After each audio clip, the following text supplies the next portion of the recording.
அல்லேலூயா. கேக்குதுல்ல? அல்லேலூயா.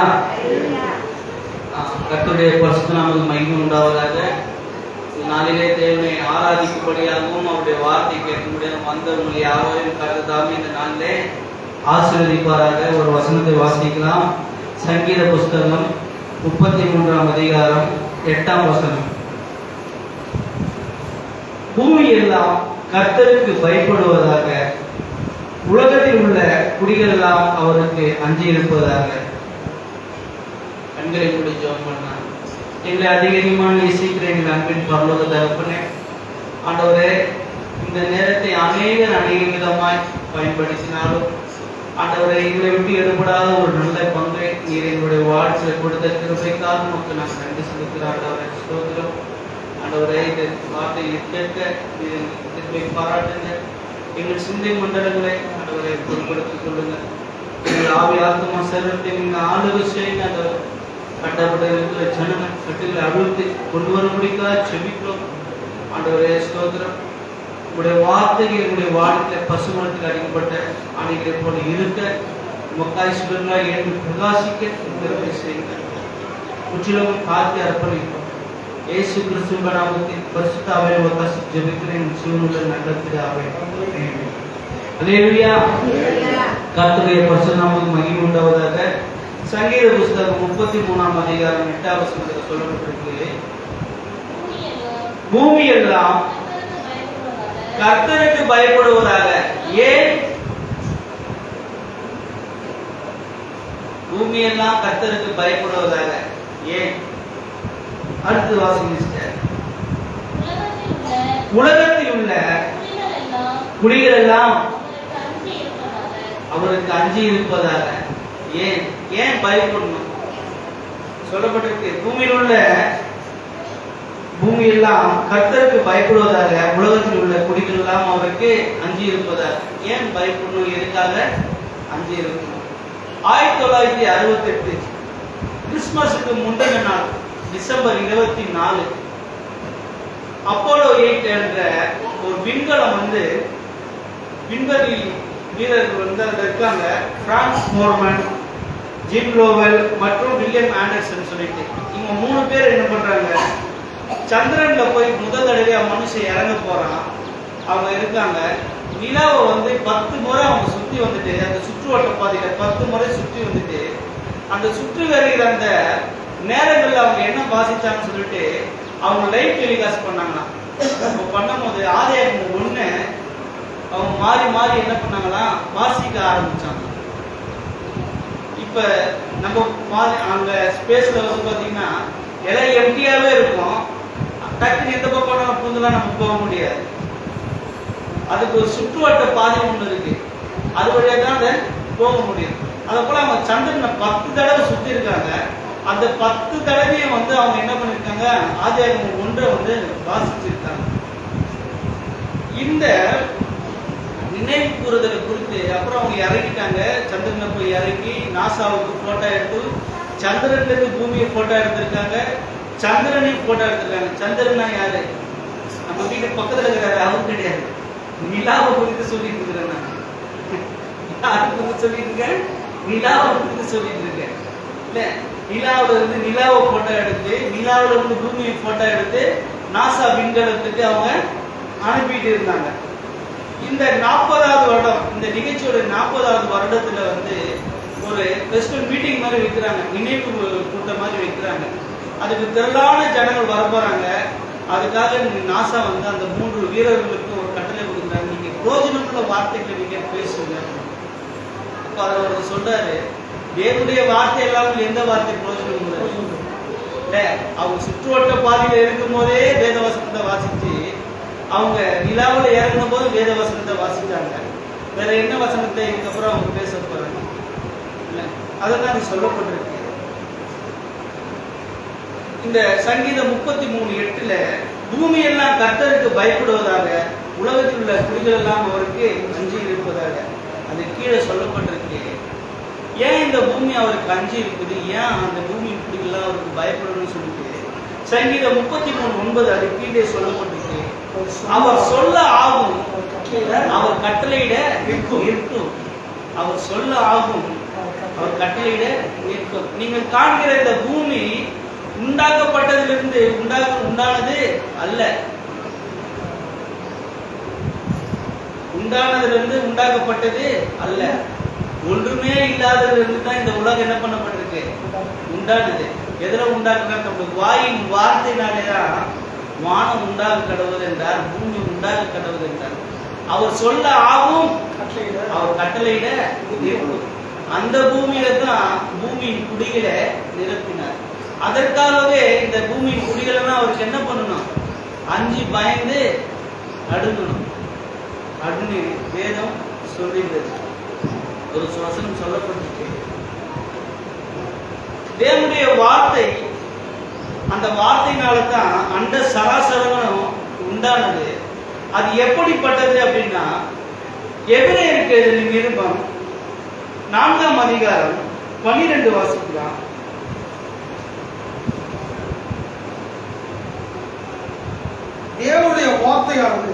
தேவனுடைய வார்த்தையானது ஜீவனும் வல்லமை உள்ளதாயும் இருபுறமும் கருப்புள்ள எந்த பட்டயத்திலும் கருக்கானதாயும் ஆத்துமாவையும் ஆவியையும் கணுக்களையும் ஊனையும் பிரிக்கத்தக்கதாக உருவ குத்துகிறதாயும் இருதயத்தின் நினைவுகளையும் யோசனைகளையும் வகை அறுக்கிறதாயும் இருக்கிறது. தேவனுடைய வார்த்தை குறித்து சொல்லப்பட்டிருக்கு. அது எப்படிப்பட்டதுன்னா, வல்லமை உள்ளது. என்னது? வல்லமை உள்ளது. அது ஜீவன் உள்ளது. தேவனுடைய வார்த்தை என்னது? ஜீவன் உள்ளது. அது ஜீவனை உண்டாக்கக்கூடியது, ஜீவனை கொடுக்கக்கூடியது. அது சொல்லப்பட்டிருக்கு, வல்லமை உள்ளது அப்படின்னு. ஆராதனையில இந்த வார்த்தையை ஆண்டவர் கன்ஃபார்ம் பண்ற மாதிரி சாட்சி கொடுத்த காரியம் சகோதர ஆராதனையில சொன்னாரு. லாசரு மரித்த போது ஆண்டவர் என்ன சொன்னாரு? வெளியே வான்னு சொன்னார். லாசருடைய சரீரம் எப்படிப்பட்டதா இருந்தது? இப்போ ஒரு ஹாஸ்பிட்டலுக்கு ஒருத்தங்க எமர்ஜென்சிக்காக கொண்டு போறாங்க. கொண்டு போகும்போது அதுக்கான சாத்தியக்கூறு இருந்தா என்ன பண்ணுவாங்க? ஒரு 10 நிமிஷத்துக்கு முன்னாடி வந்திருக்கலாமே, நாங்க பில்லு போட்டுருக்கோம், செத்து தராது, இப்ப நாங்க எப்படி பில்லு போடுறது? ஒரு 20 நிமிஷத்துக்கு முன்னாடி வந்திருக்கலாமே. அப்ப சயின்ஸ் என்ன சொல்லுது? சாத்திய கூறுகளை எதிர்பார்க்கு. சயின்ஸ் என்ன சொல்லுது? அறிவியல் சாத்திய கூறுகளை எதிர்பார்க்குது. தனக்கு சாதகமான சூழல் யாருக்கிட்டே ஒரு நேற்று வரைக்கும் நான் வச்சிருந்தேனே, அது அங்கதான் இருக்குது, மனசு கிட்ட கொடுக்குறது. நேற்று வரைக்கும் நான் வச்சிருந்தேனே, ஒரு நாள் முன்னாடி வந்திருந்தாங்க, முன்னாடி வந்தான்னு சொல்லுவாங்க, ஒரு வாரத்துக்கு முன்னாடி வந்திருக்கலாங்க. அப்ப உலகமும் அறிவியலை என்ன எதிர்பார்க்கணும்? சாத்திய கூறுகளை எதிர்பார்க்கு. இப்ப லாசரை குணமாக்கணும்னா அவன் உடம்புல என்ன இருந்திருக்கணும்? உயிர் இருந்திருக்கும். அவனுக்கு என்ன இல்லை? உயிர் இல்லை. செத்து 4 நாள் ஆனா போட்ட அந்த பர்ஃபியூம் எவ்வளவு கமகமான இருக்கும். அவங்க சொல்றாங்க 4 நாள் ஆயிட்டு நாருமே நாங்க. அப்ப அவனை எப்படி உருவாக்க முடியும்? ஆண்டவர் சொல்றார், லாசருவே வெளியே வான்னார். அப்ப அந்த தேவனுடைய வாக்கின் வல்லமை அவனுடைய சரீரத்துல வாழ்ந்து அவனை எப்படி கொண்டு வந்தது? அந்த கல்லறையின் கதவை திறக்கிறாங்க, அந்த கல்லை பெரட்டுறாங்க, அவனை வெளியில கொண்டு வராங்க, உயிரோட வரான். அப்ப அப்படிப்பட்ட ஒரு வல்லமை உள்ள வார்த்தை தான் தேவனுடைய வார்த்தையாயிருக்கு. இந்த நாளில் அந்த வார்த்தை கேட்கிற நீங்கள் யாவரும் ஆசீர்வதிக்கப்பட்டவர்கள். கேட்கிற நீங்கள் யாவரும் அதை விசுவாசத்தோடு வாஞ்சியோடு கேளுங்க. எந்த காரியத்தை நிமித்து நீங்க கேட்கிறீங்களோ அந்த காரியத்தை அது உங்களுக்கு வாய்ப்பு செய்வது வல்லமை உள்ளதா அது இருக்கிறது. இல்ல சொல்லப்பட்டிருக்கு சங்கீதம் 33:4-6 கர்த்தருடைய வார்த்தை உத்தமமும் அவருடைய வார்த்தையினாலே சர்வ சேனையும் உண்டாக்கப்பட்டது. அவருடைய வார்த்தை எப்படிப்பட்டது? அந்த வார்த்தையுடைய கேரக்டர் எப்படிப்பட்டதுன்னா உத்தமமானது, சர்வ சேனைகளும் உண்டாக்கப்பட்டது அப்படின்னு சொல்லப்பட்டிருக்கு. சங்கீதம் 138:2 சொல்லப்பட்டிருக்கு. தேவன் சகல பிரஸ்தாபத்தை பார்க்கிலும் தேவன் சகல பிரஸ்தாபத்தை பார்க்கிலும் தேவன் தான் உண்டாக்கின எல்லாவற்றையும் பார்க்கிலும் எதைத்தான் அவர் அதிகமா மகிமைப்படுத்தியிருக்கிறாரு? தன்னுடைய வார்த்தையை தான் மகிமைப்படுத்தியிருக்கிறார். அதுதான் சொல்லப்பட்டிருக்கு சங்கீதம் 138:2 சகல பிரஸ்தாபத்தை பார்க்கிலும் தன்னுடைய வார்த்தையை மகிமைப்படுத்தி. ஆண்டவராகிய இயேசு கிறிஸ்து எல்லாம் அறிந்தவர். அவரு தெரியாத ஒரு விஷயமும் இல்லை. தெரியாத விஷயத்தை நாம் என்ன பண்ணுவோம்? கற்றுக்கொள்வோம். என்ன பண்ணுவோம்? கற்றுக்கொள்வோம். ஆனா அவருக்கே ஒரு விஷயம் கற்றுக்கொள்ளக்கூடியதா இருந்தது. சொல்லப்பட்டிருக்கு, அவர் தம்மைத்தாமே தாழ்த்தினாலே கீழ்ப்படிதலை கற்றுக்கொண்டார். அவர் தான் சிருஷ்டி கர்த்தா, நம்மெல்லாம் சிருஷ்டி. நாம தான் அவருக்கு கீழ்ப்படியணும். அவரே தன்னை மரணம் பரிந்து என்ன பண்ணாராம்? தாழ்த்தினாராம். கீழ்ப்படிதலை கற்றுக்கொண்டாராம். யாருக்கு தன்னை தாழ்த்தினார் அப்படின்னா, தான் சொன்ன வார்த்தைக்கே தன்னை தாழ்த்தினாராம். யாரு? எத்தனை பேர் தன்னுடைய வார்த்தைகளை உண்மையுள்ளவரா இருப்பாங்க? இல்ல, இந்த பூமியில நமக்கு ரோல் மாடல் யாரு அப்படின்னா ஆண்டவராகிய இயேசு கிறிஸ்து தான். அவர் தன்னுடைய வார்த்தைக்கே மரணம் பரிந்தம் என்று தன்னை தாழ்த்தினாராம். தான் சொன்ன வார்த்தைக்கே கீழ்ப்படுத்தாராம். இல்ல, மனுஷனுடைய வார்த்தை இன்னைக்கு ஒரு மாதிரி இருக்கும், நாளைக்கு ஒரு மாதிரி இருக்கும், காலையில ஒரு மாதிரி இருக்கும், சாயங்காலம் ஒரு மாதிரி இருக்கும், எலெக்ஷன் ஒரு மாதிரி இருக்கும், வின் பண்ண பிறகு ஒரு மாதிரி இருக்கும். எப்படி இருக்கும்? 15 லட்ச ரூபாய் வந்துருச்சா அவங்களுக்குலாம்? கேட்க மாட்டேன், பயப்படாதீங்க, சொல்லுங்க வந்துடுச்சா? யார் யாருக்கெல்லாம் 15 லட்சம் வந்தது? இல்ல, அப்ப மனுஷனுடைய வார்த்தைகள்லாம் எப்படி இருக்குது? சர்வ வல்லமை உள்ள தேவன் தான் சொன்ன வார்த்தைக்கு தான் என்ன பண்றாரு? மரண பரிந்தம். மரணத்துக்கு பிறகு என்ன இருக்குது? ஒண்ணுமே இல்லை. மரணமே ஆனாலும் நம்முடைய வார்த்தைக்கு கீழ்படுகிறார் என்று எப்படி இருந்தாரு? தாழ்த்தினார். அதுதான் சொல்லப்பட்ட சகல பிரஸ்தாபத்தை பார்க்கிலும் தேவன் தம்முடைய வார்த்தையை மகிமைப்படுத்தி இருக்கிறார். சங்கீதம் 119 140 சொல்லப்பட்டிருக்கு, அவருடைய வார்த்தைகள் புடமிடப்பட்டது. சொன்ன உடனே வந்துடுது. அந்த வார்த்தைகள் புடமிடப்பட்டது, அது சுத்திகரிக்கப்பட்டது. அந்த சொல்லப்பட்டிருக்கு சங்கீதம் 12:6 கர்த்தருடைய வார்த்தைகளில் மண்புகையில் 7 தரம் உருக்கி புடமிடப்பட்ட சுத்த வெளி சொற்களுக்கு ஒப்பாக இருக்கிறது. அது புடமிடப்படும் போதுதான் அது எப்படிப்பட்ட தன்மையுடையதா இருக்கும் அப்படின்னு சொல்லி சொல்லுவாங்க. ஒருத்தங்க ஒரு காரியம் செய்யறேன்னு சொல்லுவாங்க, நீ இதை எப்படி செய்வேன்? நான் இதை கொண்டு செய்வேன், இந்த சூழ்நிலை உனக்கு அமையலைன்னா அப்ப அதை சோதிக்கும் போது அந்த காரியங்களை அவங்க பின்வாங்குவாங்க. ஆனா தேவனுடைய வார்த்தை சொல்லப்பட்டிருக்கு, தேவனுடைய வார்த்தை இந்த பூமிக்கு மனுஷனுக்கு வெளிப்படும் போது முன்னாடி 12 முறைகள் அது 7 முறைகள் அது என்ன பண்ணப்படுது? சுத்திகரிக்கப்பட்டு புடமிடப்படுகிறது. சுத்திகரிக்கப்பட்டு புடமிடப்படுகிறது. இதை எங்க எடுப்பாங்கன்னு பார்த்தீங்கன்னா 7 வார்த்தைகள் பேசும்போது எடுப்பாங்க. ஆண்டவராகிய இயேசு கிறிஸ்து தான் தேவனுடைய வார்த்தை. அவர் 7 முறை அவர் புடமிடப்பட்டார். சொந்த ஜனங்களால, தனது சொந்த குடும்பத்தாரால, மாம்சத்தால, பிதாவாகிய தேவனால, ஆவியானவரால அப்படி சொல்லி ஒரு 7 முறைகள்ல அவர் என்ன பண்றாரா? புடமிடப்படுறார். அது அப்படிப்பட்ட வல்லமை உள்ளதான் இருக்கு. இல்ல பாத்தீங்கன்னா நம்ம எந்த ஒரு எலக்ட்ரானிக் பொருள் வாங்கினா அது பக்கத்துல ஒரு லேபிள் ஒன்று வந்து இருக்கும்.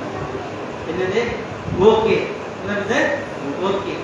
அது யூஸ் பண்ணலாம், அது ரெடி பண்ணாலும் நாங்கள் டெஸ்ட் பண்ணி பார்த்துக்கோம். அத மாதிரி அது 7 முறைகள் அது புடமிடப்பட்ட வார்த்தைகள் தான் நீங்க கேட்கிறது தேவனுடைய வார்த்தை. அடுத்ததான் சொல்லப்பட்டிருக்கு லூக்கா 4:4 அவருடைய வார்த்தை பிழைக்கூட்டக்கூடியது. மனுஷன் அப்பத்தினாலும் மாத்திரமல்ல, தேவனுடைய வாயிலிருந்து புறப்படும் ஒவ்வொரு வார்த்தையினால் என்ன பண்ணப்படுவான்? பிழைப்பான். அது உங்களுக்கு பிழைக்கூட்டக்கூடியதா இருக்கிறது.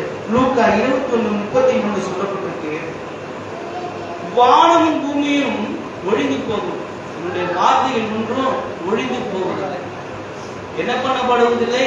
தேவனுடைய வார்த்தை ஒரு நாளும் ஒழிந்து போவதில்லை. அதுக்கு பின்னாடி ஏதோ இவன் ஏதோ ஓரலா பேசிட்டு வரான், ஏதோ தியரியா பேசிட்டு வராங்க. பிராக்டிகலா உங்க கண்களுக்கு முன்பாக சில சம்பவங்கள் நம்ம பார்க்க போறோம். அவருடைய வார்த்தைகள் ஒழிந்து போகுது. இந்த வார்த்தை ஒழிந்து போகும் சொன்னவங்க தான் என்ன பண்ணிட்டாங்க, ஒழிந்து போனாங்க. யாருக்காவது சீக்கிரம் அழிவு வரணும்னா நீங்க எதுக்கு எதிராக பேசினா சீக்கிரம் அழிந்து போவாங்க அப்படின்னா, பைக்குக்கு எதிராக பேசினா அவங்க சீக்கிரமா அழிந்து போயிடுவாங்க. அதுக்கு நீங்க யாரும் டெஸ்ட் பண்ணி பார்க்காதீங்க, என்ன பண்ணாதீங்க, அதுக்கு டெஸ்ட் பண்ணி பார்க்காதீங்க. சொல்லப்பட்டிருக்கு சங்கீதம் 107:20 தேவன் தம்முடைய வார்த்தையை அனுப்பி குணமாக்குறார். என்ன பண்றாரு, நம்ம சுவிசேஷ புத்தகங்களை பார்க்கணும். 100 வேலைக்காரங்க அப்போ உன் வேலைக்காரன் சொஸ்தமாவான்னு சொல்றாரு. அவர் தம்முடைய வார்த்தை அனுப்பி குணமாக்குறாரு. இந்த நாளில கேட்கிற விசுவாசத்தோட கேட்கிற உங்களுடைய சூழ்நிலைகள் எதுவா இருந்தாலும், உங்களுடைய சரீரத்தின் அவைகள் சூழ்நிலைகளும் எதுவா இருந்தாலும் விசுவாசத்தோடு கேட்கிற உங்களுக்கும் அது என்ன உண்டாக்கும், குணத்தை, ஆரோக்கியத்தை, சுகத்தையும், பலத்தையும் அது உண்டாக்கும். அது உங்களுடைய கேட்கிற விதங்கள்ல தான் அந்த காரியங்கள் உங்களுக்கு நடக்கும். அதான் வசனம் சொல்லுது, உன் விசுவாசத்தின்படி உனக்கு ஆக கடவுள். நீங்க எந்த விசுவாசத்துல நீங்க விசுவாசமா கேட்கிறீங்களோ அதுதான் உங்களுக்கு ஆகும். அடுத்து சொல்லப்பட்டது, இப்படிப்பட்ட வார்த்தைகளை தேவன் தம்முடைய ஜனங்களுக்கு வாக்கு தத்தங்களா கொடுக்கிறார். நீங்க ஆண்டவராக இயேசு கிறிஸ்து ஏற்றுக்கொண்ட பிறகு உங்களுடைய வாழ்க்கையில அநேக வாக்கு தத்தங்களை தேவன் உங்களுக்கு தந்திருப்பார். இதை நான் உனக்கு செய்வேன், இது நான் உனக்கு நிறைவேற்றுவேன் அப்படின்னு சொல்லி இருப்பார். அது கண்டிப்பா என்ன ஆகும், அது நிறைவேறும். அது எப்படி ஒரு மனுஷனுக்கு கிடைக்குது அப்படின்னு பாத்தீங்கன்னா, தேவனுடைய வார்த்தை ஒரு 12 முறைகளில் தேவன் தம்முடைய ஜனங்களுக்கு தம்முடைய வார்த்தை என்ன பண்றாரு, வெளிப்படுத்தார். 12 முறைகள்ல அத வேதம் என்ன சொல்லுது, திட்டம் தெளிவுமா சொல்லுது. என்ன சொல்லுது, திட்டம் தெளிவுமா சொல்லுது. அப்படி கொடுக்கப்பட்டதான் என்னது பைபிள். என்னது அப்படி கொடுக்கப்பட்டதுதான் பைபிள். அதுல ஒரு காரியம் தான் எல்லாரும் வாசிப்பாங்க. 1 தீமோத்தேயு 3:14 தேவனுடைய வார்த்தையெல்லாம் தேவனுடைய ஆவியினாலே எழுதப்பட்ட அந்த 12 முறைகள் அது ஒண்ணு. இது அல்லாமல் இன்னும் ஒரு 11 முறைகள் இருக்கு. அது ஒரு 2 முறை கொடுத்து காரியத்தை சொல்றேன். ஒன்று சொப்பனங்கள். தேவன் தம்முடைய ஜனங்களுக்கு செய்ய போகிற காரியங்களை சொப்பனத்தின் மூலியமா என்ன பண்ணுவாரு, தெரியப்படுத்துவார். இன்னொன்னு தரிசனங்கள் மூலியமா தெரியப்படுத்துவார். உள்ளான தூண்டுதல் மூலியமா தெரியப்படுத்துவார். நான் ரொம்ப போல அப்புறம் பாஸ்டர் திட்டுவார், என்ன பண்ணுவாரு, சீக்கிரம் பண்ணிடுவாரு. சொப்பனங்கள். அடுத்தது தரிசனங்கள் மூலியமா நீங்க வாசிக்கலாம். ஆதியாகமம் புஸ்தகம் 15ஆம் அதிகாரம் 1ஆம் வசனம் வாசிங்க.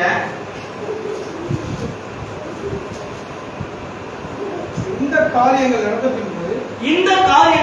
பின்பு கர்த்தருடைய வார்த்தை ஆபிரகாமுக்கு தரிசனத்திலே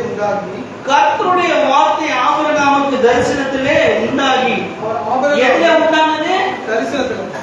எல்லாம் கவனிங்க, எதுல உண்டானது, தரிசனத்திலே தன்னுடைய வார்த்தையை தேவன் ஆபிரகாமுக்கு செய்ய போகிற காரியத்தை என்ன பண்றாரு, வெளிப்படுத்துறாரு.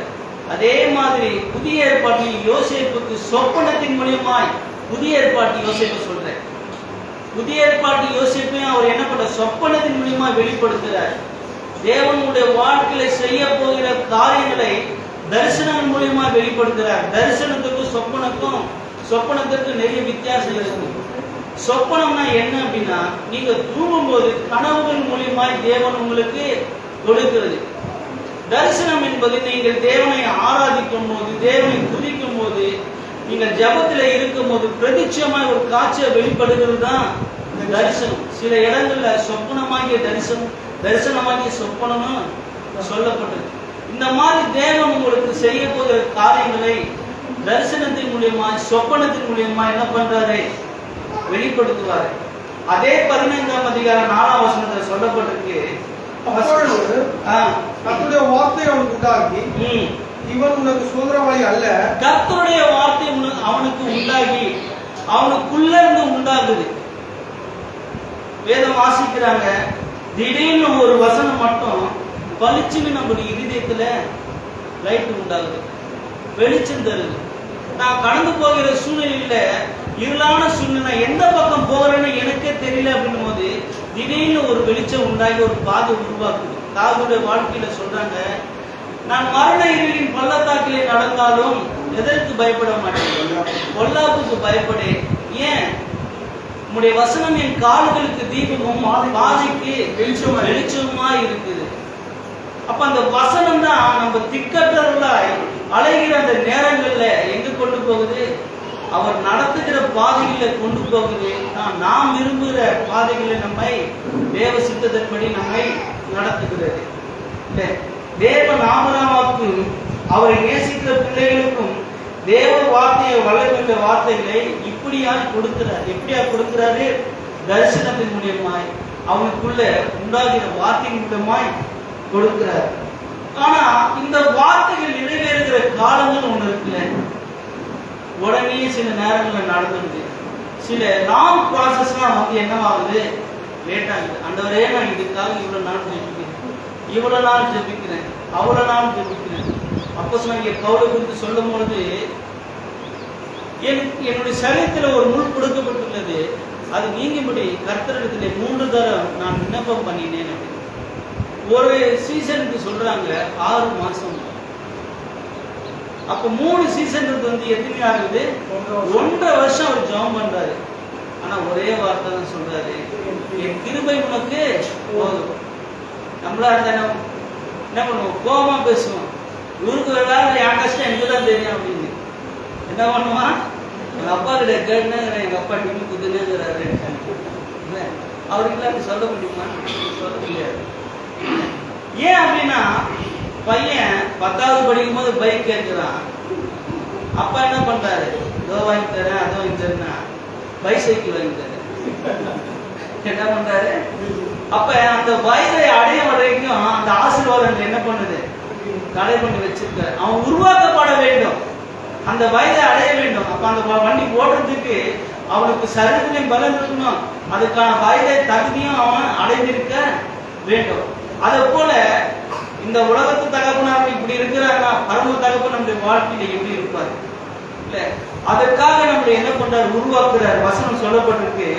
சங்கீதம் 105 வாசிக்கலாம். சங்கீதம் 105 19, 28 வாசிக்கலாம். சங்கீதம். கர்த்தர் சொன்ன வார்த்தை நிறைவேறும் அளவும் அவருடைய வசனம் அவனை புடமிட்டது. அடுத்தது வாசிக்கிறது ராஜா 28. ஆமா, அவர் இருளை அனுப்பி அந்த காலத்தை உண்டாக்கினார். அவருடைய வார்த்தைகளே எதிர்ப்பார் இல்லை. சொல்லப்பட்டிருக்கு. யோசேப்புடைய லைஃபை பத்தி இந்த இடத்துல சொல்லப்பட்டிருக்கு. யோசேப்புடைய வாழ்க்கையை பத்தி சொல்லப்பட்டிருக்கு. அவன் கடந்து போகிற சூழ்நிலை சாதாரணமா நம்ம நினைக்கிறோம். ஒரு இடத்துல குற்றம் சாட்டப்படுறான். அந்த குற்றம் எப்படிப்பட்டது அப்படின்னா, தான் செய்யாத தவறுக்கு நடக்கிற குற்றம். இந்த தவறுக்கு இணங்கினா எல்லா உனக்கு ஆசீர்வாதங்களும் இப்ப இருக்கிற ஆசீர்வாதத்தை விட பல மடங்கு உனக்கு கிடைக்கும் அப்படின்னு. போன பரதேசி அப்படிதான் இல்ல, அவன் சொல்றான், தேவனுக்கு விரோதமாய் நான் பாவம் செய்வது எப்படி? என்ன சொல்றான்? யாருக்கு விரோதமா? தேவனுக்கு விரோதமாய். ஆனா அந்த பாவம் அவனை மேற்கொள்ள வருது. அவனோட ஃபேமிலி சரியில்லை. அவங்க அப்பாவுக்கு எத்தனை மனைவி? 4 மனைவி. அண்ணன் சரியில்லை ரூபன், அக்கா சரியில்லை. அக்காவுடைய லைஃப் என்னாச்சு? ஊர் பார்க்க போயிட்டு அங்க ஒரு சம்பவம் நடக்குது இல்ல. இப்படிப்பட்ட சூழ்நிலைக்கு வந்தவன் தான் யாரு? யோசேப்பு. அவன் பார்த்து பழகின பாவத்தை அவன் என்ன பண்றான்? வெறுக்கிறான். நான் தேவனுக்கு, எங்க அப்பாவுக்கு, எங்க பெரியம்மாவுக்கு, என் தம்பிக்கு, இவங்களுக்கு விரோதமாய் அல்ல, தேவனுக்கு விரோதமாய் பாவம் செய்வது எப்படி? என்னை யாரும் பார்க்கல, என்னை விட்ட அந்த யாரு இஸ்மவேலும் பார்க்கல, இந்த அந்த யாரு போத்திபாரும் பார்க்கல. ஆனாலும் என்னை யாரு பார்க்கிறார்? தேவன் பார்க்கிறாரு சொல்லி சொல்றான். ஆனா அவன் பார்க்கிறவங்க என்ன சொல்றான்? இந்த இடத்துல நான் வைக்கும்படி நான் எந்த காரியமும் செய்யல. ஒருவேளை அவன் விடுதலை ஆக்கிருந்தாங்கன்னா என்ன பண்ணியிருப்பான்? தகப்பன்கிட்ட போயிருப்பான். தகப்பன்கிட்ட போறதுக்கு முன்னாடி யாரை தாண்டி போனோம்? சகோதரர்களை தாண்டி தான் போகணும். ஏன்னா ஒரு சகோதரர் ஆடு மேய்க்கிறாங்க. அப்ப ஒரு ஆட்டை அடிச்சு பண்ணாங்க, இப்ப உண்மையாலுமே இவனை கொலை பண்ணிடுவாங்க. இல்ல இந்த பக்கம் எங்கன்னா போனா இன்னும் கொஞ்ச நாள் இது வரப்போகுது, பஞ்சம் வரப்போகுது. இந்த பஞ்சத்தை சரிப்படுத்துறதுக்கு யாரு? இவன் தான். இவன் என்ன பண்ணப்பட்டிருப்பான்? கொல்லப்பட்டிருப்பான். அந்த வார்த்தைகள் நிறைவேறும் வரை அவனுடைய வாழ்க்கையில அவனை தேவன் எப்படி பண்ணினார்? புடமிடப்பட்டது. நமக்கு வர வேண்டிய ஆசீர்வாதங்கள் ஏன் தாமதமாகுது அப்படின்னா, தேவன் அந்த ஆசீர்வாதங்களுக்கு காத்திரமாய் நம்ம என்ன பண்றார்? தேவன் உருவாக்குறார், புடமிடுறார். என்ன பண்றாரு? உருவாக்குறார், புடமிடுறார். ஏன்னா அது தகுதி உள்ளவர்கள நம்ம மாத்துறார். தேவ ஆசீர்வாதம் எல்லாம் ஒன்ன ஆர்மி கிடையாது. அவனுக்கு மட்டுமே அது இல்லை. அவன் மூலியமா ஒரு ஜெனரேஷனுக்கே பிளஸிங் கொடுப்பாரு. இவ்வளவு புடமிடப்பட்டு சிறைச்சாலையில இருக்கிறான். அந்த ஆசீர்வாதம் அவனுக்கு மட்டுமா? அவனுக்கு, அவன் குடும்பத்துக்கு, அவன் சேர்ந்த அரசாங்கத்துக்கு, அந்த அரசாங்கம் இருக்கிற ஜனத்துக்கு, அவன் ஃபேமிலிக்கு, உலகம் முழுவதும் இருக்கணும். யாருக்கிட்ட வந்து தானியம் வாங்குறாங்க? யோசேப்பு கிட்ட. அப்ப ஒரு குளோபல் என்ன பிளானிங் யார் வச்சிருந்தாரு? தேவன் வைத்திருந்தாரு. யாரை கொண்டு செய்யணும்னு? யோசேப்பை கொண்டு செய்யணும். அந்த ரங்கத்துல தேவனை அவன் என்ன பண்ணினான்? கனம் பண்ணினான். அந்த ரங்கத்துல தேவனை அவன் என்ன பண்ணினான்? கனம் பண்ணினான். ஆனா தேவன் அவனை உலகம் முழுவதுமா இப்ப நம்ம யோசேப்பை பத்தி பேசுறோம் இல்ல? அப்ப தேவன் அவனை வெளியரங்கமா என்ன பண்ணினாரு? கனப்படுத்தினார். உங்களுடைய தனிப்பட்ட வாழ்க்கையில தேவ பிள்ளையா இருக்கிற நீங்க, உங்களுக்கு நிறைய பேர் சொல்லுவாங்க, நான் இந்த பாவத்தை செய்யல, அந்த பாவத்தை செய்யல. வாய்ப்பு கிடைக்காத வரைக்கும் எல்லாருமே யாரு? பரிசுத்தவான் தான். யாரு? வாய்ப்பு கிடைக்காத வரைக்கும் எல்லாருமே யாரு? பரிசுத்தவான் தான். உனக்கு பாவத்துக்கான வாய்ப்பு கிடைக்கும் போது நீ அந்த சூழ்நிலை நீ எப்படி இருக்கிற? இல்ல மாய்மலமான வாழ்க்கையா, தேவன் பார்க்கிற வாழ்க்கையா? இல்ல மனுஷன் உலகம் முழுதும் ஆதாயப்படுத்தினாலும் நான் ஜீவன் நஷ்டப்படுத்தினாலும் லாபம் என்ன?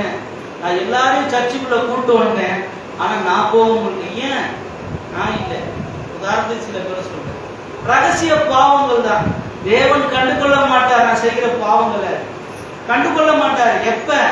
அவரு நீ உள்ள அவருங்க வருகையில எடுத்துக்கொள்ளும் போது நீ யாருன்னு அவர் கண்டுகொள்ள மாட்டார். அதனால நம்ம ஜாக்கிரதை உள்ளவர், விழிப்புள்ளவர்களாய், பின்னால தேவனுடைய வார்த்தைக்கு ஒப்பு கொடுத்தவர்களாய் மனம் திரும்புகின்ற காலத்துல அவசியமா இருக்கிறது. இன்னொரு காரியம், இந்த வாக்குத்தத்தம் நிறைவேறுற காலங்கள்ல நமக்கு ஆட்டோமேட்டிக்கா ஒரு காரியம் உண்டாகும். என்னுடைய வார்த்தை வல்லமை உள்ளதுதான். ஆனா அவர் நம்மை கொண்டுதான் அந்த காரியத்தை செய்ய போகிறார் போது அதுக்கு காலதாமதம் ஆகும்போது நமக்குள்ள இனம் புரியாத ஒரு சோர்வு, ஒரு சலிப்பு உண்டாகும். கீழக்கெல்லாம் போறான், துன்மார்க்கெல்லாம் போயிட்டு இருக்கான். தேவனை நம்பி இருக்கிற வாழ்க்கை மாட்டேங்க அப்படி இருக்கிறது. அப்ப இதுதான் வசனம் சொல்லுது. ஆபுக்கு 2ஆம் அதிகாரம் 1-4 வரைக்கும் வாசிக்கலாம்.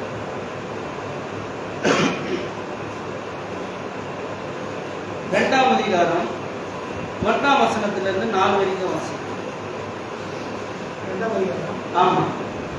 நான் என் காவலிலே கரித்து அரணிலே நிலை கொண்டிருந்து அவர் எனக்கு என்ன சொல்லுவார் என்றும் அவர் என்னை கண்டிக்கும் போது நான் என்ன உத்தரவு சொல்வேன் என்றும் கவனித்து பார்ப்பேன் என்றேன். இன்னொரு ஒரு விஷயம், தேவன்கிட்ட ஜெபம் பண்ணா ஜெபத்துக்கு அவர் என்ன பண்ணுகிறாரு? பதில் தருகிறார். அவர் எல்லா ஜெபத்துக்கும் அவர் பதில் தர மாட்டாரு. என்ன பண்ண மாட்டாரு? எல்லா ஜெபத்துக்கும் பதில் தர மாட்டாரு. 3 காரியங்கள் அவர் வச்சிருக்கிறாரு. Yes, no, wait. Yes, no, wait. இந்த ஒரு ஜெபத்தை கேட்டா செய்தப்பான்னு, அதுக்கு தகுதி அது உருவாக்குன்னு உடனே இல்லை அப்படின்னுவார். என்ன சொல்லுவான்? மணந்தால் மகாதேவின்னுவான். இல்லைன்னுவார். நோ. ஏன்னா நீ கேட்கறதுல அவர் கொடுத்துட்டாருன்னா, ஒரு தகப்பன் தன் பிள்ளைக்கு எது தேவைன்றது பல காரியங்களை கேட்கும். அந்த தகப்பன் எல்லாத்தையும் வாங்கி கொடுத்துறாரா? இல்ல. பிள்ளை கேட்கும், கியா கார் வாங்கி கொடுக்கணுமா? 5 வயசு பையன் வாங்கி கொடுத்துருவாரா? கொடுத்துருவாரா? கொடுக்க மாட்டார். இல்ல, அவனுக்கு எது தேவையோ அதை தான் கொடுப்பாரு.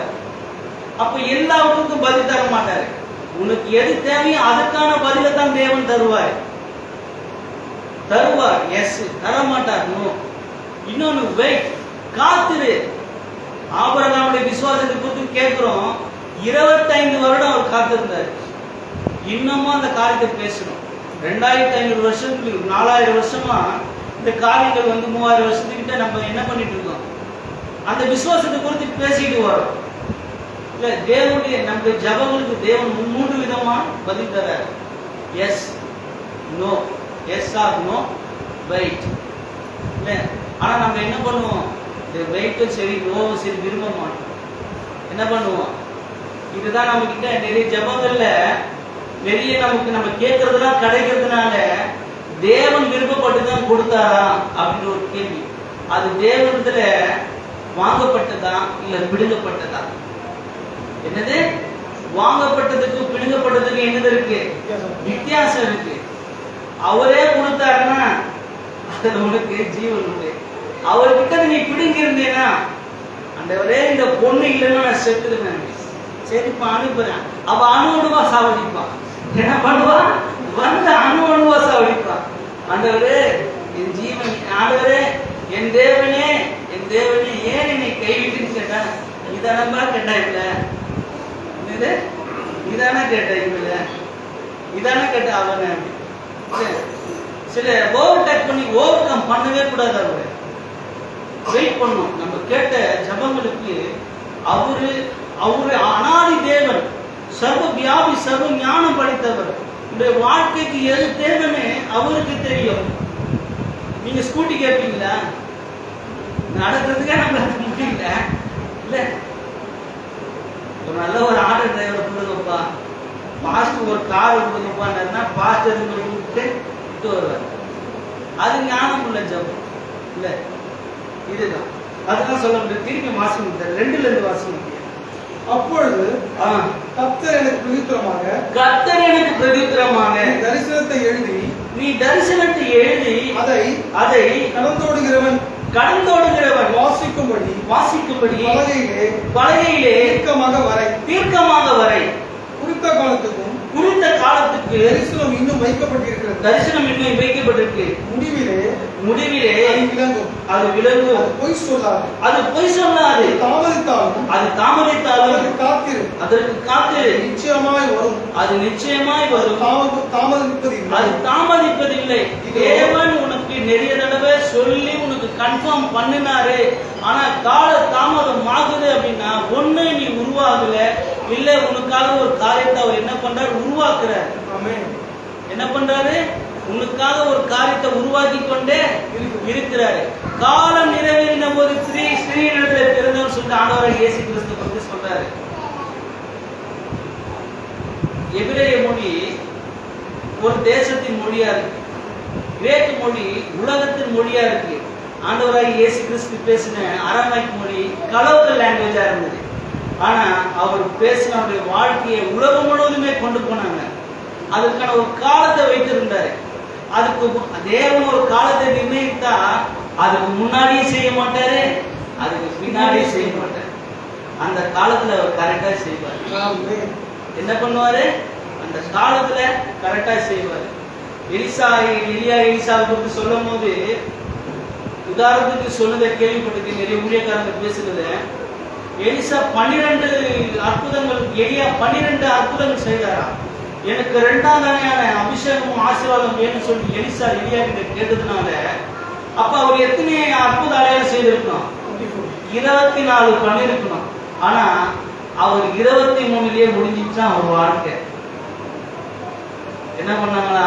23லயே முடிஞ்சிருச்சு. அப்போ ஒரு சீரிய தேசத்துக்கு படகு இஸ்ரேல் தேசத்துக்குள்ள வரும்போது ஒரு செத்த வாயுனுடைய பிரேதத்தை அந்த கல்லறைக்குள்ள போட்டவன அவன் உயிரோடு எழுந்து தன்னை தூக்கிட்டு வந்தவங்களுக்கு முன்னாடி ஓடினான். அப்ப நீங்கள் மரித்தாலும் உங்களை உயிரோடு எழுப்பி தேவன் உங்களுக்கு அந்த காரியத்தை செய்ய வல்லவராக இருக்கிறார். அதை எதிர்பார்க்க ஒருவரும் இல்லை. என்னது? எதிர்ப்பால் ஒருவரும் இல்லை. யோசேப்பின் வாழ்க்கை நமக்கு கற்றுத்தரும் பாடத்தை குறித்து சொல்லப்பட்டிருக்கு. சொப்பனம் எத்தனை முறை காண்றான்? அவனுடைய தகப்பன் வீட்டுல நிறைய சொப்பனம் காண்றான். அவங்க தகப்பன் வீட்டுல எத்தனை முறை காண்றான்? 2 விதமான சொப்பனத்தை காண்றான். அரிக்கட்டுகள் சொப்பனம், சூரிய சந்திர சொப்பனம். ஆனா இந்த சொப்பனத்தை சொல்லும் போது சகோதரர்களுக்கும் பிடிக்கல, தகப்பனுக்கும் பிடிக்கல. யாருக்கு பிடிச்சான்னா பிடிக்கல, செய்ய போறவர் செய்ய போறதுதான். ஐயா இங்க பாஸ்டர் சொல்லுவாங்க, சீப்பை ஒழிச்சு வச்சுட்டா எது நின்றுடும்? கல்யாணம் நின்றுடும் அப்படின்னு. தேவனுடைய வாழ்க்கையில செய்ய நினைக்கிறத மனுஷன் எதனா அவன் எசு புதுசா செய்து இவனை இது பண்ணலாம் நினைப்பான். ஒன்னும் பண்ணல. அவருடைய வார்த்தை என்ன பண்ணல? எதிர்ப்பார் ஒருவரும் இல்லை. அவருடைய வார்த்தைக்கு எதிர்த்து எவனுமே கிடையாது. என்ன பண்ணப்பட்டிருக்கு? அதெல்லாம் புடமிடப்பட்டது, வல்லமை உள்ளது. அந்த வசனம் சொல்றாங்க, இதோ சொப்பனக்காரன் வருகிறான், இவனை கொண்டு போடுவோம், இவனுடைய சொப்பனங்கள் எப்படி நிறைவேறும் என்று பார்ப்போம். அந்த சொப்பனம் அவனாலே உருவாக்கப்பட்டிருந்தா நீங்க சொல்றது அங்க நடக்கும். அந்த சொப்பனங்கள் அவனை உருவாக்கினவரால் கொடுக்கப்பட்டது. உங்களுடைய வாழ்க்கையில தேவன் கொடுத்த வாக்குத்தத்தங்களும் சொப்பனங்களும் தரிசனங்களும் உங்களால நீங்க யூகித்துட்டா இருந்தா அது என்ன பண்ணிடும்? மனுஷனால் ஒழிக்கப்பட்டோம். அதே தேவன் உங்களுக்கு கொடுத்திருந்தா அது ஒருவனாலும் ஒழிக்க முடியாது. 2 தடவை காண்பிக்கிறான், பார்க்கிறான். 3 தடவை அந்த தரிசனத்துக்கான காரியங்கள் நடக்குது. ஃபர்ஸ்ட் 10 சகோதரர்கள் வராங்க, வந்து யோசேப்பு வணங்குறாங்க, திருப்பி போறாங்க, திருப்பி 2வது வந்து வணங்குறாங்க. அதுக்கு 3வது தடவை தான் அவங்க தாய் தகப்பன வந்து வணங்குறாங்க. ஏன் அப்படின்னா ஃபர்ஸ்ட் தடவை வரும்போது 10 பேர் தான் வந்தாங்க. ஆனா அதுல பெஞ்சமின் இல்லை. என்னது? பெஞ்சமின் இல்லை. 2வது தான் பெஞ்சமின் கொண்டு வராங்க. கர்த்தர் செய்ய நினைத்தது என்ன ஆகாது? தடைபடாது. அது எத்தனை தடவை இருந்தாலும் உங்களுடைய வாழ்க்கையில் அவர் செய்ய நினைத்தது தடைபடவே படாது. ஏசாயா 55ஆம் அதிகாரம் 6-11 வாசிக்கலாம்.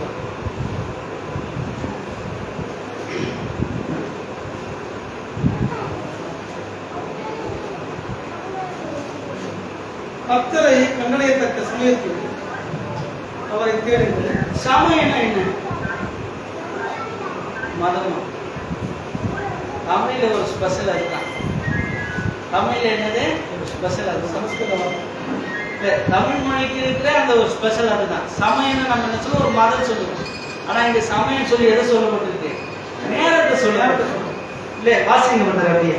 கர்த்தரை கண்டடையத்தக்க சமயத்தில் அவரை தேடுங்கள். கர்த்தரை கண்டடையத்தக்க சமயத்தில் அவரை தேடுங்கள். அவர் சமீபமா இருக்கையில், அவர் சமீபமா இருக்கையில் அவரை நோக்கி கூப்பிடுங்கள். அவரை நோக்கி கூப்பிடுங்கள். துன்மார்க்கன் தன் வழியையும் அக்கிரமக்காரன் தன் நினைவுகளையும் விட்டு கர்த்தரிடத்தில் திரும்ப கடவன்.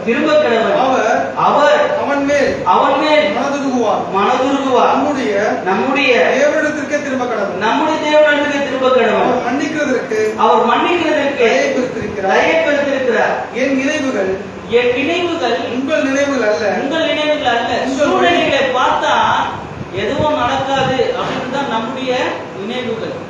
சூழ்நிலை எதுவா இருந்தாலும் நடக்கின்றது அவருடைய நினைவுகள். அதை தான் சொல்றாரு, என் நினைவுகள் உன் நினைவுகள் அல்ல, உங்கள் வழிகள் உன் வழிகள் என் வழிகளும் அல்லவென்று கர்த்தர் சொல்லுகிறார். உண்மையில கர்த்தர் கட்டி தருவான்னு சொன்னார்னா தாமதமாகுது. அப்ப நமக்கு ஒரு வழி போடுவோம். இவங்க கிட்ட கடன் வாங்கி பார்க்கலாமா, இவங்களிடம் லோன் கேட்டு பார்க்கலாமா? ஏன் அப்படின்னா கர்த்தருக்கு உதவி செய்யறாங்க. கர்த்தர் ரொம்ப கஷ்டப்படுறாரு. கர்த்தர் என்ன பண்றாரு? ரொம்ப கஷ்டப்படுறாரு. அவருக்கு நம்ம எதனா லோன் வாங்கி நம்ம ஒரு வீட்டை கட்டி அந்த வீட்டுல பேர் வைக்கும்போது கர்த்தர் செய்தா சாட்சி கொடுக்கலாம். என்னது? கர்த்தர் ரொம்ப என்னவா இருக்கிறாரு? ஏழையா இருக்கிறாரு. கர்த்தர் கொஞ்சம் பலவீனமா இருக்கிறாரு. கர்த்தர் ஏதோ சொல்லிட்டாரு. இப்ப நான் அப்ப சொன்னேன், இப்போ குடும்ப கஷ்டம், ஜிஎஸ்டி எல்லாம் போட்டாங்க, எல்லாத்தையும் பேங்க் பிசினஸ் கொஞ்சம் டல்லா இருக்குது, அதனால என்னால முடியல. சரி, அவர் பேர் நம்ம கஷ்டப்படுத்த வேண்டாம், அதனால நம்ம என்ன பண்ணலாம், கடனை உடனே வாங்கி ஒரு வீட்டை கட்டி அவருக்கு நம்ம சாட்சி சொல்லலாம். அதுதான் உன் வழிகள் என் வழிகள் அல்ல. இல்ல, மனிதனுடைய வழிகள் அவன் பார்வைக்கு செம்மையாய் தோன்றும். மனிதனுடைய வழிகள் அவனுடைய பார்வைக்கு செம்மையாய் தோன்றும், முடிவோ மரண வழிகள். கர்த்தருடைய வழியோ ஜீவன் உள்ளது. அவர் சொன்னார்னா அதுக்காக காத்து வெயிட் பண்ணி. நம்ம கிட்ட இருக்கிற ஒரே பலவீனம் காத்திருக்கிறது இல்லை. அந்த காத்திருக்காமே தேவனை குறித்த எதிர்மறையான தவறான சிந்தனைகளை நமக்கு என்ன பண்ணுது, உண்டாக்கிடுது. வேற நான் எல்லாருக்கும் சொல்லிட்டேன், அவங்க எவ்வளவு அசிங்கப்படுத்துறா பத்தியா. யாரு என் உள்ள ஒரு டிவி கடை, ஆனா டிவி கொடுத்து நீங்க சொல்றான், பைக் கடைன்னா பைக் கொடுத்து அவ சொல்றான். இவங்க இருந்து என்ன அசிங்கப்படுத்துறாரு. நானும் சொன்னேன், எனக்கு ஒரு வீடை கொடுப்பாரு, அவன் சொன்னாரு, இன்னொரு தரல எனக்கு இருந்தது. அதுக்குதான் அவருக்கு ஏதோ ஒரு பேங்க் லோனோ எனக்கு கடனோ 10 பைசாவோ ஒரு 20 பைசாவோ ஏதோ ஒரு வண்டி வாங்கி ஒரு வீட்டை கட்டி ஒரு ப்ரேயர் மீட்டிங் வச்சு கர்த்தருக்கு நம்ம என்ன பண்ணலாம், சாட்சி சொல்லலாம். ஏன்னா அவ்வளோ கஷ்டத்துல இருக்கிறாரு. தெரியல, நம்ம கிட்ட ஃபோன் பண்ணாமல் எடுக்க மாட்டேங்கிறாரு. என்ன பண்றாரு, என்ன சொல்ல என்ன பிஸியில் இருக்கிறாரோ, ஏன்னா அவங்க வீட்டில் ஏதோ சண்டையோ இல்லை சர்ச்சை பிரச்சனையில நம்ம கவனிக்காம விட்டாரோ. இதெல்லாம் நம்முடைய வழிகள். இல்லை பிதாவுக்கு குமாருக்கு ஏதோ சண்டையோ, ஆவியான சர்ச்சைக்கு போகாமக்கிறாரோ, இல்லை அதுதான் நம்முடைய வழிகள். இப்போ சொல்றாங்க, ஹஸ்பண்ட் ஒய்ஃபுக்கு சண்டை வந்துச்சுன்னா அவங்க வீட்டுக்காரர் அப்படியே ஆஃபீஸ்ல நின்றுவாரு. ஏன் 2 நாளாக வரல, 2-3 நாள் அப்படியே கதை சொல்லிட்டு இருக்கணும். அவருக்கு எனக்கு சண்டை போச்சு, நம்ம அம்மா வீட்டுக்கு போயிட்டாரு. அந்த மாதிரிலாம் நம்ம நினைக்க கூடாது. வழிகள் என் வழிகள் அல்ல அல்ல. பாதை இல்லாத இடத்துலயும் அவர் என்ன பண்ணுவாரு, பாதைகள் உருவாக்குவாரு. அவங்க அனுப்புனாங்க, இவனை சாகடிக்காம எங்கேயாவது போச்சு போடா அப்படின்னு அனுப்புனாங்க. அப்புறமா தான் போச்சு போட உத்தம தான் அவங்களுக்கு குடைக்கிறதுக்கு ஒரு காரியத்தை ஏற்படுத்திட்டாங்க. யாரு, யோசேப்பு. இல்ல இல்ல உன் வழிகள் என் வழிகளும் அல்ல. வாசிக்கிறோம், அடுத்து வாசிங்க. பூமியை பார்க்கலும் வானங்கள் எப்படி உயர்ந்திருக்கிறதோ அப்படியே உங்கள் வழிகளை பார்க்கலும் என் வழிகளும் உங்கள் நினைவுகளை பார்க்கும் என் நினைவுகளும் உயர்ந்திருக்கிறது. மாரியும் உறைந்த மழையும் வானத்திலிருந்து இறங்கி அவருக்கு திரும்பாமல் பூமியை நனைத்து அதில் முளை கிளம்பி விளையும்படி செய்து விதைக்கிறவனுக்கு விதையையும் புசிக்கிறவனுக்கு ஆகாரத்தையும் கொடுப்பது எப்படியோ அப்படியே என் வாயிலிருந்து புறப்படும் வசனமும் இருக்கும்.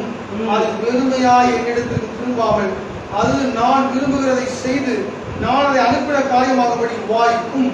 இதுதான் ஹைலைட்டே. தேவனுடைய வார்த்தை எப்பவுமே போயிட்டு செவுத்துல அடிச்ச பந்து மாதிரி அது திரும்பாது.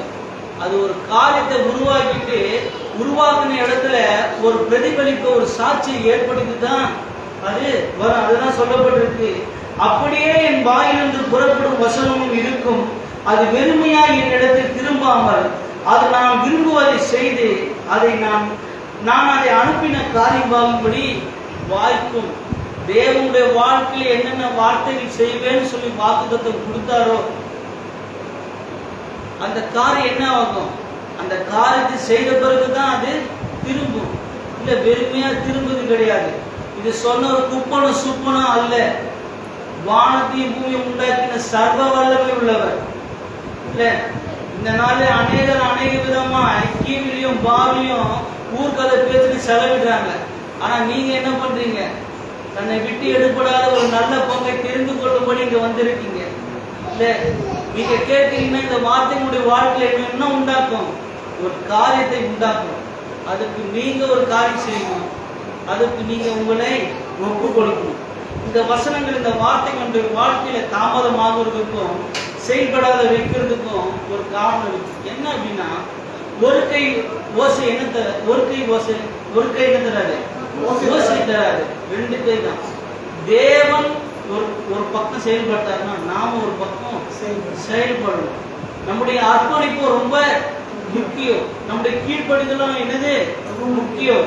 ஆபிரகாமுக்கு தரிசனம் தந்தாரு அப்படின்னா அவர் கேட்டு அங்கேயே இருந்தா என்ன இருக்கும், அவர் கிரியைகளை காண்பித்தார்.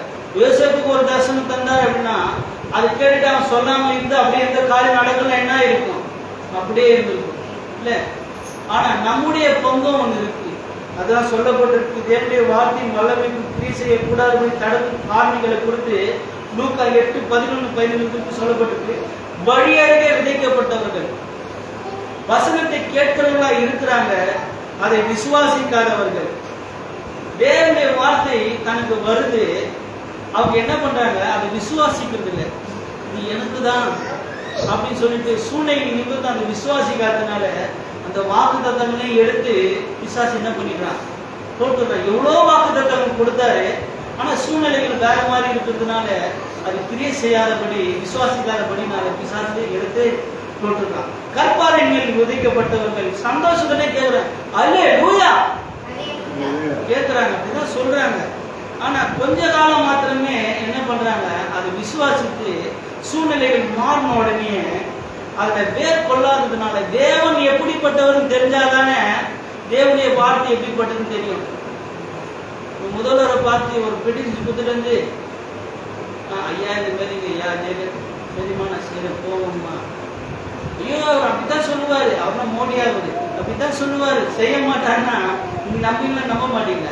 சொல்றவனு தான் நம்ம சிஎம்ஏ சொல்லிக்கிறேன் செய்யறேன்னு சொல்லி நேரில் பார்த்து வரணும். அவங்களை பார்க்கலாம், அவர் உண்டாக்கினார் எவ்வளவு பேருக்கு வல்லமை உள்ளவர் பெரியவர்.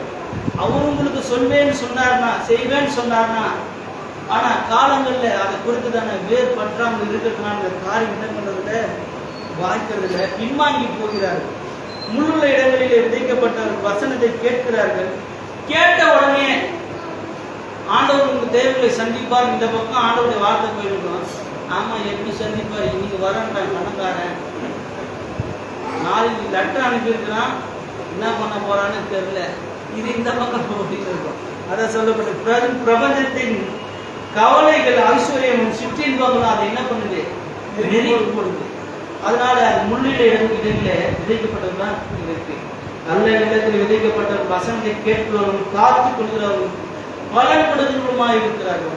தேவன் உங்களுக்கு கொடுக்கிற ஒவ்வொரு வார்த்தைக்கும் நீங்க என்ன பண்ணா, முதல்ல உங்களை ஒப்பு கொடுக்கணும், அதற்கு உங்களை அர்ப்பணிக்கணும். என்ன பண்ணணும் சொல்லுங்க, நம்ம ஒரு லிஸ்ட் எழுதி கையெழுத்து போடுங்க, தொண்டில கைய கட்டெடுத்து அவங்க தொண்டில வச்சிருக்கு, எனக்கு கையெழுத்து போட்டு கொடுக்குறீங்களா இல்லையா, யாருக்கு, தேவனுக்கு. எனக்கு இந்த வருஷத்துக்குள்ள இதெல்லாம் வேணும், இதெல்லாம் எப்ப நான் ஒண்ணு கேட்டேன், நீ எனக்கு இதெல்லாம் செய்யணும், அது அப்புறம் பார்க்கணும். அது வைக்கிறேன், இந்த மாதிரி ஊழியம் செய்ய, எனக்கு சாட்சி சொல்லி சாட்சியா வாடு, மற்றவங்க தரிசனம் கொடு, பாரப்படு, மற்றவங்க அன்பாயிடு அப்படின்னு அவரு ஒரு லிஸ்ட் கொடுக்குறாரு. அப்புறம் பார்க்கலாம், இதை வைங்க ஃபர்ஸ்ட், முதல்ல இதை முடிச்சாதான் நான் அதுக்கிட்ட போக முடியும். எது கட்டுதல் பண்றது செய்றீங்களா இல்லையா, என்ன பண்றது செய்றீங்க, செய்வாரு.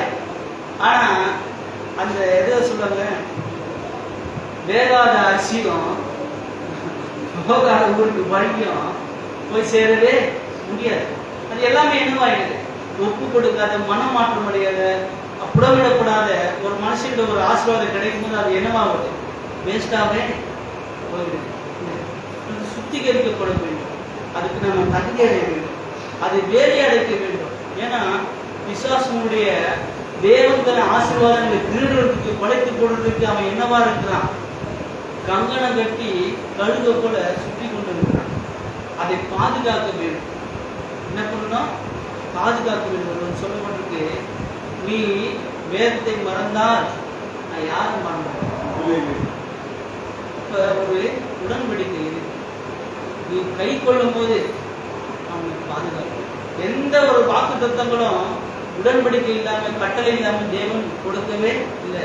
உன்னை ஆசீர்வதிக்கவே ஆசீர்வதித்து உன் பேரை பெருமைப்படுத்துவேன் யார்கிட்ட சொன்னாரு, என் கட்டளைகளை நீ கை கொள்ளு, உன் சந்ததிகார நீ சொல்லுன்னாரு. வாக்கு தத்தமே இனிப்பா கட்டளை கஷ்டமா இருக்குது, கண்களை முடிச்சோம். இந்த நாளிலே தேவன் யாரோட கூடலாம் உங்க தனிப்பட்ட வாழ்க்கையும் குடும்ப வாழ்க்கையும் பொது வாழ்க்கையும் சொன்ன வாக்கு தத்தங்களோட கூட இடைப்பட்டார், உங்களுக்கு திருப்பி அவங்க ரிமைண்ட் பண்ணார் அப்படின்னு நினைக்கிறவங்க தேவனிடத்துல உங்களை ஒப்பு கொடு. அடவே மறுபடியும் என்னுடைய வாழ்க்கையில நீங்க செய்ய போற காரியத்தை நான் அர்ப்பணிக்கிறாங்க, ஒப்பு கொடுக்கிறாங்க. இந்த காரியங்களை தாமதமாகிறதுக்கு அவிசுவாசமான காரியங்கள், சூழ்நிலைகளை பார்த்து பின்தங்கிய காரியங்கள், எதிர்மறையான கிரியைகளை செய்து நான் மன்னிங்க ஆண்டவரே, சுத்திகரிங்க, பரிசுத்தப்படுத்துங்க. ஆண்டவரே, இங்கே கொடுத்த வாக்குத்தங்களாம் உங்க ரத்தத்தினால வேறு எடுத்து நாமத்தை நான் பாதுகாத்துக் கொள்ள முடியுதான் சொல்லுங்கன்னு சொல்லி ஸ்தோத்திரம் கர்த்தாவே, ஸ்தோத்திரம் ஆண்டவரே.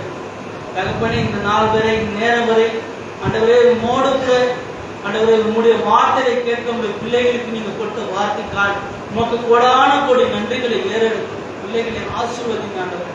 அவருடைய வாழ்க்கையை இங்கே செய்வேன் என்று சொன்ன காரியங்கள் ஆமென் என்று நிறைவேறும்படித்தான் ஜெபிக்கிறாண்டவரே. அதற்கு அவர்கள் உருவாக்குறதுக்கு தலையா இருக்கிற சரீர பலவீனங்கள், ஆவிக்குரிய பலவீனங்கள், ஆண்டவரே ஜென்ம சுபாவ பலவீனம்னா இயேசு நாம் நீங்கும்படிக்காக ஜெபிக்கிறோம். ஒரு தெய்வீக பலன் சுகம் ஆரோக்கியம் உண்டாயிருக்கும்படிக்காக ஜெபிக்கிறோம். அவர் சொன்ன வார்த்தை ஒன்று வெறுமையாய் திரும்புவதில்லை சொன்ன தேவன் ஆண்டவரே அதற்காக அவர்களை உருவாக்கும் அர்ப்பணிங்க.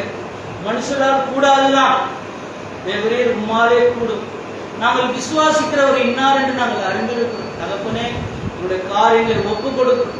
எங்களுடைய தனிப்பட்ட வாழ்க்கை, பொது வாழ்க்கை, குடும்ப வாழ்க்கை, மனம் திரும்புதல், ஞானஸ்தானம், லட்சியம் எல்லாவற்றையும் ஒப்புக் கொடுக்கிறாங்க. நீதாமே பொறுப்படுத்தி வழிநடத்துங்க. முற்றிலுமா எங்களை தாழ்த்தி அர்ப்பணிக்கும். எல்லா துதியும் கனமும் மகிமை உமக்கே செலுத்தும். மீட்பொரு ரட்சகருமாய் இயேசு கிறிஸ்துவின் நாமத்தில் பரிசுத்த ஆவியின் ஒத்தாசை ஜெபிக்கிறேன் எங்கள் ஜீவனுள்ள நல்ல பிதாவே.